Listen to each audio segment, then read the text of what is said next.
আপুনি এতিয়া কি ক'ব মই সকলো ভোটাৰকে আজি মতদান কৰিবৰ কাৰণে ভোটদান কৰিবৰ কাৰণে মই আহ্বান কৰিছোঁ।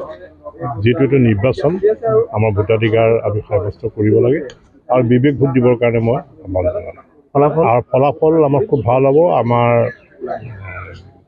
বিহাৰী সমষ্টিটো আপোনালোকে জানে 4টা জিলা পৰিষদৰ এটা জিলা পৰিষদ আমি বিনা প্ৰতিদ্বন্দ্বিতাৰে নিৰ্বাচিত হৈছোঁ আৰু আমাৰ 21খন পঞ্চায়তৰ ভিতৰত আঞ্চলিক সদস্য আমি 14গৰাকী আনকণ্টেষ্টেড আৰু ঠিক তেনেকৈ ৱাৰ্ড নম্বৰ 210টাৰ ভিতৰত 127টা ৱাৰ্ড নম্বৰ আমাৰ আনকণ্টেষ্টেড।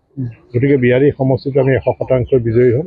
ঠিক তেনেকৈ গহপুৰ আৰু বিশ্বনাথ সমষ্টিত বা জিলা পৰিষদ আঞ্চলিক সদস্য আমি 100% ভাৰতীয় জনতা পাৰ্টি আৰু মিত্ৰজোঁট পাৰ্টি আমি বিজয়ী হ'ম। সামগ্ৰিকভাৱে অসমৰ ফলাফল কি হ'ব? অসমৰ ফলাফল ভাল হ'ব। বিশেষকৈ আপোনালোকে দেখা পাইছে এইকেইদিন ইলেকশ্যনৰ যিটো আমাৰ প্ৰথম পৰ্যায়ৰ ইলেকশ্যন, আমাৰ প্ৰচাৰবিলাকো খুব ভাল হৈছে, প্ৰাৰ্থীবিলাকৰ কেণ্ডিডেটবিলাকো ভাল হৈছে আৰু বিশেষকৈ গাঁও পঞ্চায়তত এইবাৰ নিৰ্দলীয় প্ৰাৰ্থী হিচাপে যিবিলাক আমাৰ চৰকাৰে সিদ্ধান্ত ল'লোঁ, মই ভাবোঁ যে এইটো খুব ভাল হৈছে। তাত মানে নিকা ভাৱপূৰ্ণ মানুহ এইবাৰ ৰাইজে বিবেচনা কৰিব। এটা ৱাৰ্ডৰ নিৰ্দলীয় যেতিয়া হ'ব, গাঁওখনৰ ভাল ব্যক্তিজনক ৰাইজে এইবাৰ প্ৰতিনিধিত্ব কৰি পঠিয়াব। ধন্যবাদ।